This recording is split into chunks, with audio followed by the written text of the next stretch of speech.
All right, after a week last week where, man, we really kind of started the week down heavy and then bounced back sharply the last 4 days of the week, this week was very choppy. So basically consolidating what we saw, but there are some patterns within that choppiness I'm going to break down. Not only on the Russell 2000, which is telling us a lot about even this little bullishness has had this week. It's really a lot of these charts are really telling us a lot about how bullish that's been. And we're seeing some indicators, like if you read between the lines, literally on the Russell, but if you read between the lines, the S&P and the Qs are starting to soften a little bit. So we're going to talk about how and what it means, and what can happen going into next week and how we might position. So they might sound like we're bearish, but even with that, we're some sectors that held up pretty well. They're kind of doing their own thing. And so today's trade idea is actually going to be a bullish trade idea. So we're going to take a look at a stock that's got a nice little breakout pattern. So how do I, trade a good bullish breakout pattern in this environment where we're not getting a bullish directional move from a broad level? So we'll talk about how to do that. So let's go ahead and get started. Today is Friday, July the 30th, 2021. This is the Market Outlook from MarketScholars.com. My name is David Settle. All right, well, let's start off taking a look at the S&P 500 with the market forecast indicator. As you can see, we finished on a down note here on the S&P, but pretty much a sideways range throughout most of the past 5 days, which are these 5 sessions here. So pretty flat and not anything really considered. I mean, we had such a strong move last week and finished kind of at the peak of a very strong directional move in the short term, and then now just kind of consolidated that over the rest of this week. So we got an intermediate confirmation signal, the intermediate line in the upper reversal zone, the momentum line at oversold levels, the near-term line near the midpoint of the chart, just barely above it.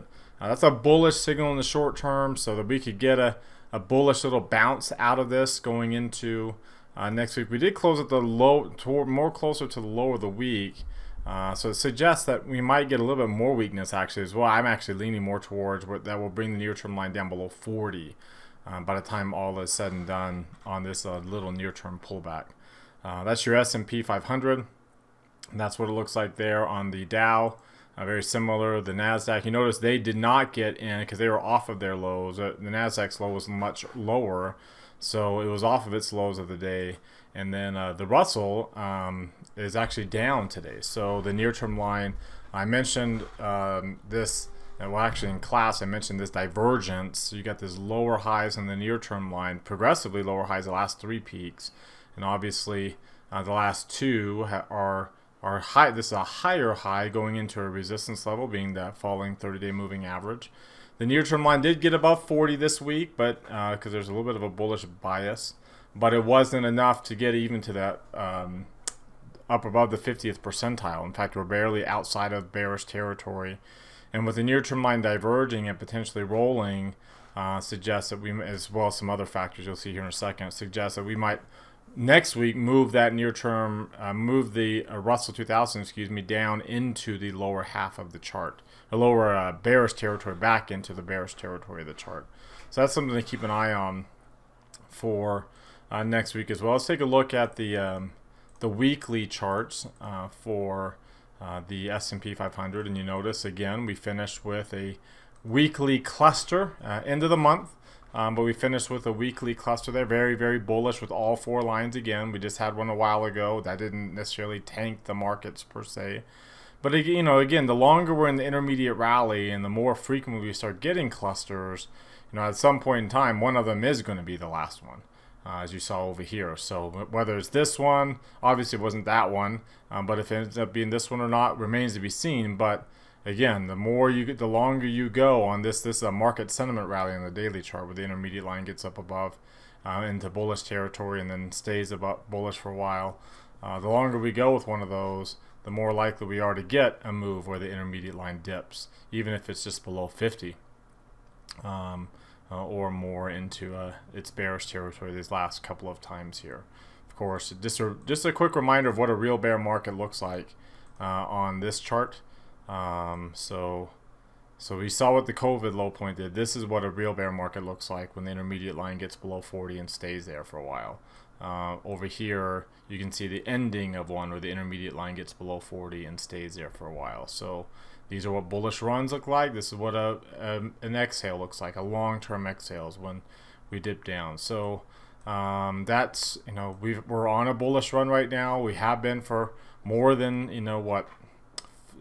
for 16 months. So at some point in time, we'll get that near-term line, even if it's just out of above 60, dropping back below 60. It doesn't have to go all the way below 40, but even just dipping below 60, like this one did over here, would end that rally like we saw. Of course, that's on the weekly chart. Now let's take a look at a monthly chart, because this is also the end of a month, not just the end of a week, and you can see what it looks like here. 1, 2, 3, 4, 5, 6 months in a row coming off of a down January. I tweeted out, for those who follow me on Twitter, I tweeted out from Ryan Dietrich, this is the only calendar year that's ever been the case. It's the only calendar year where we've been down in January and then rallied the next 6 months. There's also another factor too with volatility. We were up here on the S&P this month, but you notice we were also up on volatility. That's relatively rare too, and so that typically leads to weakness in the successive month. So that's something to keep an eye on. That this rally in volatility, when you're on this bullish streak here, monthly streak, suggests that this month might be the ultimately the last month of that bullishness, even if the momentum line didn't necessarily produce another cluster on that end. You can see how long we've been above 60 here is coming off that low point. So getting the intermediate line below 40 is, again, bear market. That's what a bear market looks like on a monthly chart. Getting it down here below 40. You can see it dipped below 40, or got to 40 right there in June of 08, and that's really when that's when the bear market really hit the fan.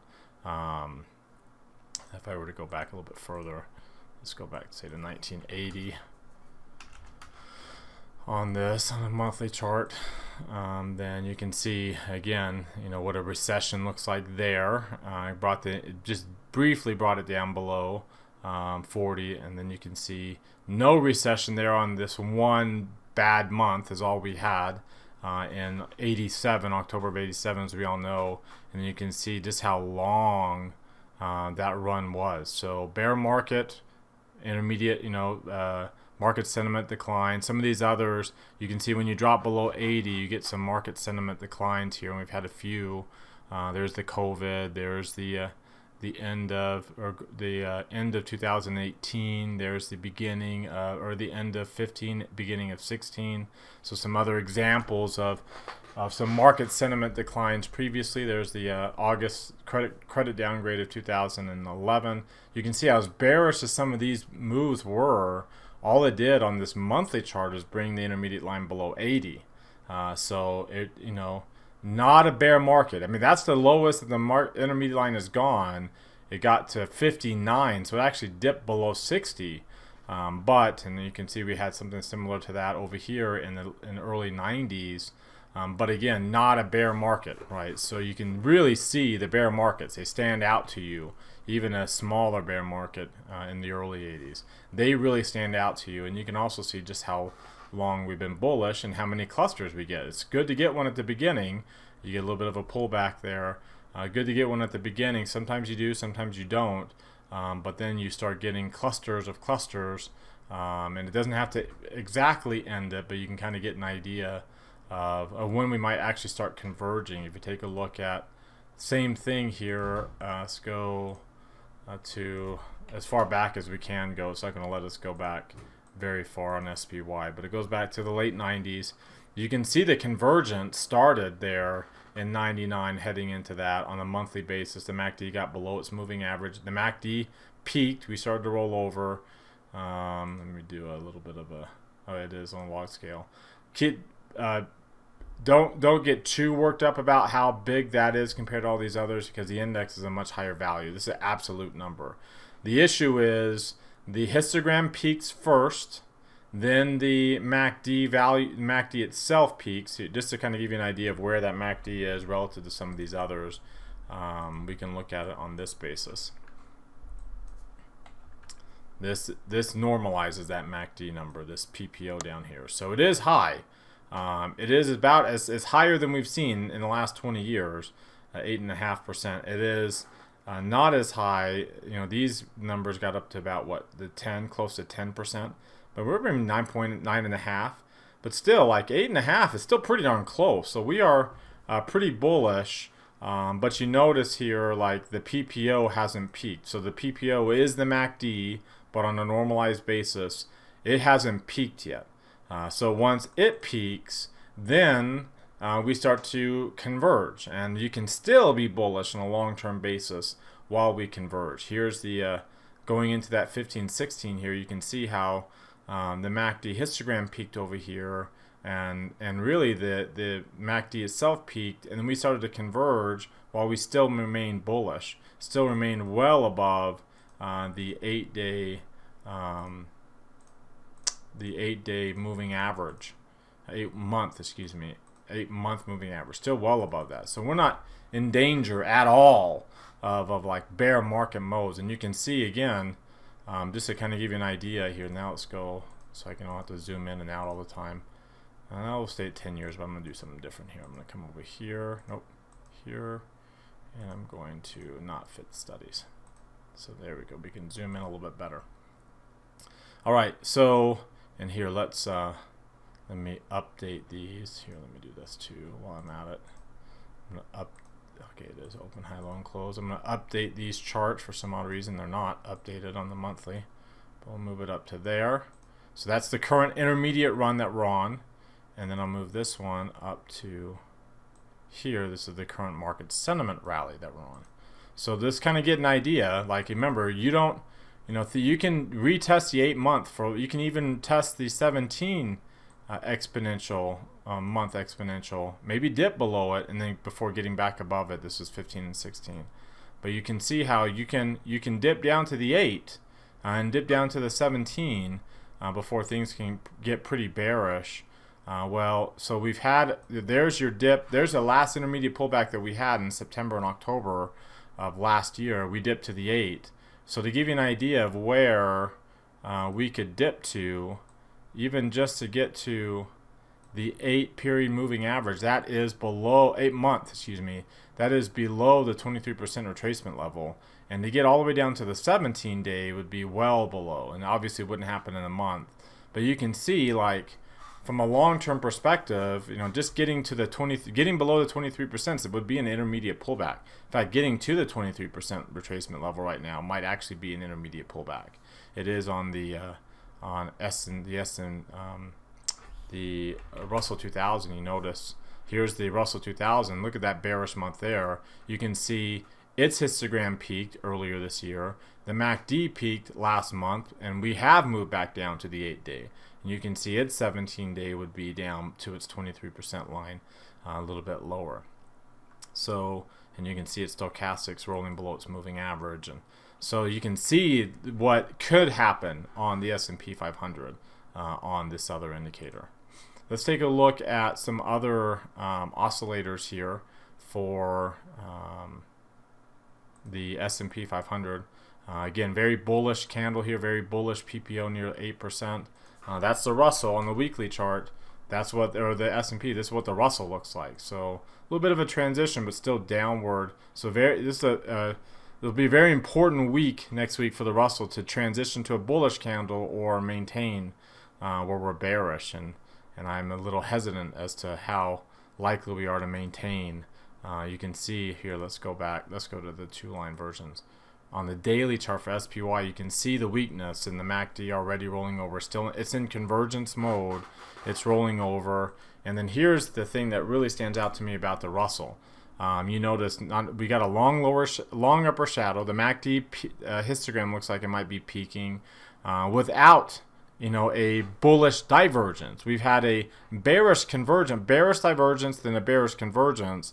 But it looks like we might lead to another leg lower of another bearish divergence where the MACD rolls back down and the stochastic rolls back down. The reason why is because we got above the 17-day moving average and we didn't get above the 32. It actually held the 30-day moving average and looking very likely we can get back down below the 8 If I take a look at the Qs, which is a little bit more weak than the S&P, you can see the MACD is still converging there. We are flirting with the 17-day, which is a sign of convergence. Again, breaking the 17 and the 30, it would be a very bearish sign that we haven't seen for a while. You can see that's what happened right there. That started the intermediate pullback way over here. That started the intermediate pullback there. It happened right there. You were flirting with the 17 down that day, but you got below the 17 and the 30 there. That pretty much started that intermediate pullback. As brief as they were, those were still actually intermediate pullbacks for the NASDAQ that we haven't gotten anywhere else. So kind of watch to see next week if we get a break below the set. Now that we're in convergence mode, that's when we're susceptible for those kind of moves. Once we start flirting with the 17-day, which we've started to do, you can see we started to flirt with it there. You started to flirt with it right there. And then a few days later, you got that kind of bearish move. So we're susceptible for that going into next week as well on the Qs. Let's take a look at the RSI and the CCI. And you can see that breaking down with this divergence, breaking down there from bullish levels. The Russell 2000 holding the midpoint of the chart for resistance, holding the 100 level for resistance, unable to really get to good strong bullish levels. You take a look at the directional movement index for SPY. It's got a falling ADX. We're really converging here, setting up for it's kind of like a Bollinger Band squeeze. We're setting up for a breakout move. Now, of course, with very strong support down below, I'm not looking for a big bearish move on SPX. It's going to be really hard to get going too much to the downside with all that resistance. That is not the case. And even if you look at the 2-year chart to include the COVID move, it's even that's still, it's not a big support, but it's still a pretty decent support there. And then you also have this next layer. But that's not the case for IWM. Right, we break the 23% level, and there is no support until you forward down. So this is very, very susceptible to, and not a very good move. Even if we were to get down into this area here and start building out some volume, that's still, it's not a good position. The Russell, relatively speaking, to say the S&P and of course the Qs, which also have very strong support down in this intermediate pullback layer. That will help keep it from being a significant drawdown, not anywhere close to what we might see on IWM. Finally, let's take a look at the intraday moves here. Ichimoku Cloud still got a very strong trend on SPY. IWM flirting with intermediate trends again, being back kind of below the cloud today, using the cloud as a resistance level too. Remember, SPY is well above the cloud, but you notice the green line is flirting with that blue line. So we're really been consolidating here on SPY. All right, now let's take a look at the intraday charts today, and you can see that we filled in yesterday's gap today. We filled in some of today's gap on SPY. We filled in all of it on IWM. So no gap today that's unfilled, and we filled in that gap from yesterday, which we talked about. Well, for those of you that were in my class yesterday in Trading Rooms and Market Scholars, we talked about the likelihood of that getting filled in. And so we weren't too bullish yesterday sitting at that point of control, and that played out today. So you can see again now, especially if you break below this 215 level, not a lot of volume support here on the downside. Very small range of 68 million. The range today very, very small at 2.25 points. Again, those are extreme. That range is an extreme number compared to what the average is, well below. And the average range is rising. The average volumes are rising. Volatility has been slowly rising. Hence what was talked about there with having a bullish move, but volatility rising throughout July. You can see the grind, and again, I've shown you the seasonality chart here for the VIX. And let's go to, I've got it saved here. So there's the 20-year seasonality volatility. You can see the move higher in the VIX over July, going into August and September and most of October, with a brief little downturns in the middle of the months. But for the most part, those 3 months are bullish months. and we don't peak until the beginning of November in terms of volatility. So so when you look at like, okay, volatility is low but rising, but it's still actually, even with this month's move, we're still at very extreme lows. As much as we've rallied over the course of July here, as much as we've rallied coming off of that July 2nd low point, we've come up. You notice we're not very high up. We're still very low, relatively speaking, VIX relative to the VIX 3 months. So we're higher. We're a lot higher actually. Like 18 and a quarter versus 15.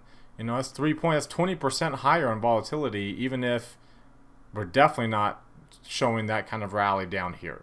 So we're still set up for the type of move in volatility that can also coincide with that decline that we've been anticipating.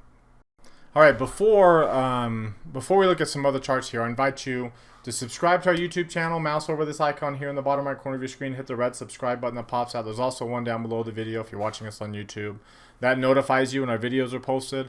Also, while you're down there, hit that thumbs up icon. That tells us two things. You liked our video today. You want us to do another video again tomorrow. Quick way to give us feedback if you like our videos. Of course, if you don't like them, you don't have to watch them, right? Even if you're 20 minutes into this one, you don't have to watch this if you don't like us. But if you do and you want to let us know, you can do it with one click. Also, comment down there what stood out to you from our videos today. Join our website on marketscholars.com. There's a link popping out there. Click on that link to subscribe to our site for free. We're giving our free subscribers a unique offer to be able to check us out. So subscribe and see what that offer is there. Follow me on Twitter for more content in between the videos from day to day. There's my handle right there, at DavidSettle42.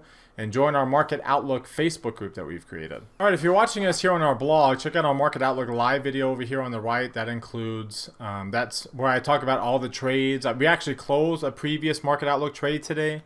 So I talked about that in that video. I also put on today's trade idea. You'll see at the end of the video. I already put it on today as well. I did that in this video here. All of our subscribers have access to that video. As well as all of our subscribers also have access to all of our trading rooms. Our premium subscribers, of course, get access to all of that for less per month. And in addition to that, our premium subscribers get Q&A sessions like this one you see from me tomorrow, in addition, as well as access to our class forums and our premium tools and resources. So that's kind of the difference between those two subscriber levels. Come down here. We talked earlier about free subscribers can get an offer to check us out. It's an offer to check us out on their Plus membership here. You can again click on that blue button on any page on our site up here at the top, and that will get you to where you can subscribe to our site for free, and we'll email you out that offer. Come down here, hit that like button there, heart. It opens up a new tab. Hit that like button. Also, click this thumbs up icon, opens up another new tab. Hit that like button as well. Again, the more you do that, the more people will see our content because of all the engagements. That's how these algorithms work. That's why we always ask for it, and we appreciate those who do. And you can see the 20 people there and the 73 people there. So we really appreciate that. It also benefits you because Twitter and Facebook will promote content in your timelines from the accounts that you engage with the most. So we try to make it really easy for you to engage with us right here. All right, now let's go back and take a look at how the different asset classes performed here today. So let's come to the asset class comparison chart, and you can kind of see what's been working: bonds, commodities, real estate, Qs. I mean, again, this has been a crazy conglomeration of assets, all performing about the same over the last 3 months. But let's just look at here this week alone. So let's go to July and look at this week, and let's come about 5 minutes there. All right, so commodities had a really good week, and they actually held most of their gains today when everything else from a risk appetite standpoint, you can see small caps did not hold their gains today, and it still finished the week with a positive note because of yesterday mainly. The dollar finished the week down, the Qs finished the week down, emerging markets, despite the dollar being down, and despite coming up off of, the emerging markets were down at one point in time 5% this week, and not even 2 days, like 1.5 days, was down 5% coming out of the weekend, but well off of its lows. That's not surprising when you get such an extreme move to the downside like we saw on Tuesday. We kind of anticipated we'd bounce back up, and it did, but still, kind of hovering there right about 1.75% drop, again, despite the fact that the dollar was down. So if you take a look at the dollar, the euro, US dollar, the euro's made a nice little rally off of support up to light green shading and yellow line pattern. I think that rally, if we are going to get some risk aversion here in the short term, you're probably going to retest this level 117.57. I've talked about that level before. I think that's a more likely scenario. If we are going to go a little bit further, then you can kind of see where it might drop down to, probably back down to this 116 area, which is the 100% level. You also have a 50% Fibonacci retracement of the long-term move in that spot. So I think that's probably our worst case scenario. That would be a divergence. We'd probably set up a divergence and give us a really good bullish move or bearish move for the dollar coming off of that low point. So that's kind of in any kind of risk aversion trade. Long-term bonds that also appear to be still in their risk aversion trade, right? So that's a bullish move for long-term bonds. They're moving up really nicely. They're hitting some resistance again. More than likely, if we're going to really continue on a risk aversion trade, you probably get up to that 155.5. I've kind of mentioned before that's about as far up as I thought it would go, even when it was down here in a best case scenario for bonds. So that's actually still in play. If you take a look at gold, it's kind of starting to do a little bit of a risk aversion trade, bullish move. So even with the strength in the dollar, remember, if gold and dollar can both go up in a really true risk aversion move, right? That's when you'll see a correlation between the two, between the gold and, say, we'll do UUP here, and let's go over 4 weeks. So if you go over 20 days and see what the correlation is, you can see that there is an opportunity where, in this case, they both went down. Like, well, gold's up a little bit, and the dollar was up a little bit too. Remember, bonds were up too, and again, that's not normally the case. It's usually very negative, and we're back to a little bit negative, but we might be rolling back up to a positive correlation. Again, very typical of risk-off moves. You can see a big, risk on in this case, where the gold dropped and the dollar rallied coming into that COVID. And you can see gold really taking off with the dollar, with a good positive correlation for most of that period. They were actually both going up into July and August. So you can kind of see that, like, they even can go up when stocks go up. The Qs especially, remember, the Qs have been the big risk aversion trade, risk aversion trade, and that's what happened here. Qs really took off, and then all this period, the Qs were weak, relatively speaking, and small cap stocks took off into the middle of March, end of March, and that's where risk appetite has peaked lately. And you can see the gold has been rising, the dollar's been rising, bonds have been rising off that level. So we've been in a risk aversion trade that, of course, continues to be masked by the strength that we see in this relative strength chart. So let's go QQQ to IWM. So you can see it here. The Qs, has been the relative strength towards IWM has been starting to consolidate now, as both of them are rolling over. If you take a look at QQQ here, update that relative to VT down here at the bottom. So VT being a global equity, you can see the Qs have been rising. SPX, if I just go to SPX has been rising in relative strength. You can see the peak that we've been going on. We're starting to converge, though, and that's the issue. I mean, you look at SPX relative to VT, and you can see, whoops, here, I need to do that.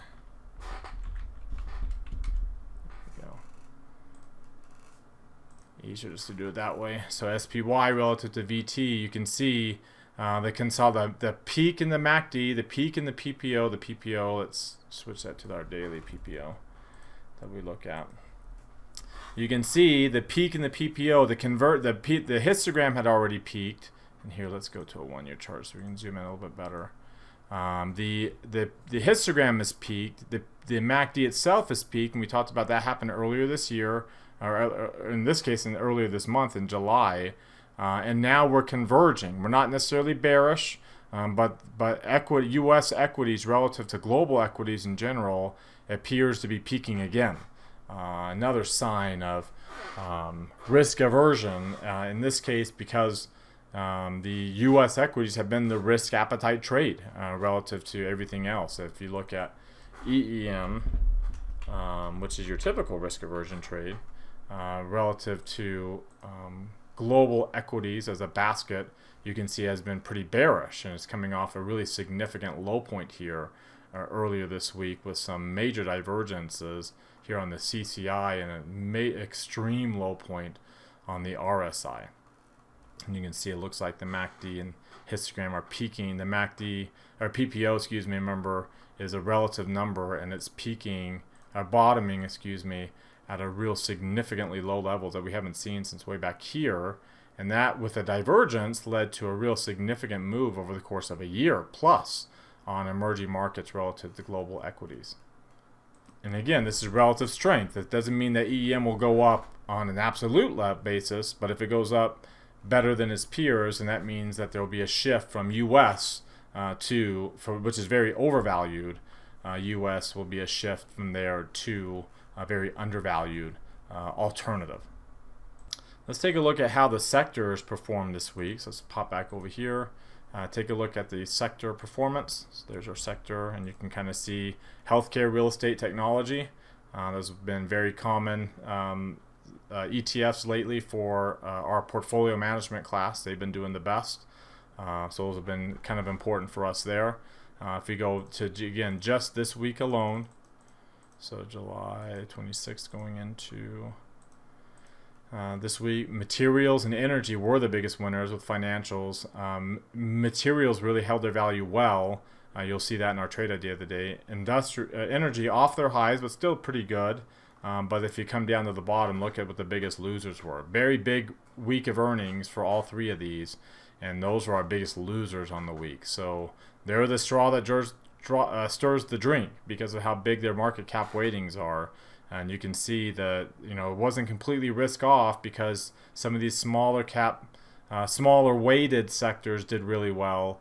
But you can also see that, you know, the safe haven area is doing better than these traditional growth type areas there. Let's take a look at the 12 grid, and you can see why, you know, that's the case. They were the ones that were still strongly bullish with clusters. Now they're converging, whereas some of these others had been so bearish. They're converging, but they're having bearish convergences, whereas these three at the top are having bullish convergences. So they're converging to the moving averages on all of these areas, just from different directions, because these at the bottom were well below their moving averages. All four of them were below, and these three up the top never did get below, along with healthcare. If you include healthcare with these three, you know, those four never did get below. And your safe havens are starting to reverse their trends and turning up, with real estate converging off a really strong bullish move it's had. All right, so that brings us to our trade idea of the day. So let's take a look at U.S. Steel is actually on my radar today. So we'll look at U.S. Steel here. You can see it's turned, after its earnings, it's turned to dark green shading in the green line. We've come from a bearish territory on the intermediate posture into bullish territory. Not quite in the upper reversal zone yet, but still in bullish territory, crossing above its market sentiment line, which is now rising this week, so it turned higher. So a nice little rally there. If we come over here to the long-term chart for U.S. Steel, you can see the pullback that it's had, the nice good bullish reversal Hakunashi.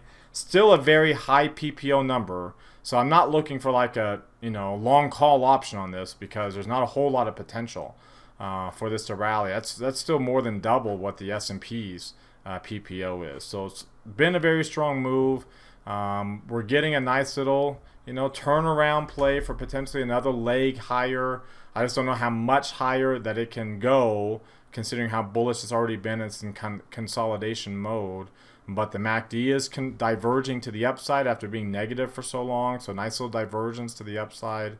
You take a look at some of these other oscillators. We're getting a directional move above 30 on the positive indicator, minus below 20 on the negative.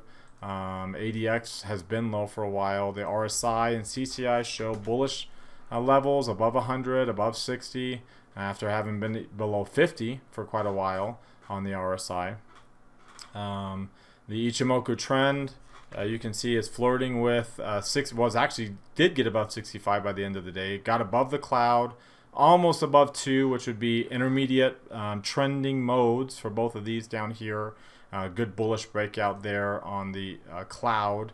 And then finally, from a Bollinger Band perspective, and for that matter also the Keltners, let's take a look at the Keltner channel. You can see, whoops, excuse me, we'll do this one instead. So let's go there. You can see we are breaking above the Keltner channel, and the bands look like they're breaking out of the Keltner channels too soon with a rising bandwidth. So there's an opportunity for a decent play on US Steel coming out of earnings. But again, the directional opportunity is probably not there, as considering how bullish it's already been on this rally, and we're kind of consolidating over the last so many months. So on those kind of trades, I like to do bull put spreads, right? They are bullish in nature, so selling the 30 delta, buying 22. This is the spread that it gives me. So it looks like we got in for, ended up being 54 cents on that. So a full position size, so I got $1,000 of risk, going for about $378 of reward. So that break even, you notice, is sitting right at that point of control. So I got a significant support right where my break even is. So it doesn't mean we can't drop below that, but it's going to be very hard to break below that. And so I make money as long as we stay above that area. We don't even have to keep going up. Now there's a good chance that it will, and this is September, so I have an opportunity over the next 29 days, if it does keep going up, to maybe change my strikes, like we've done on some others here recently on some bull put spreads, where I change the strikes and go for even more reward than with the same capital than just 378.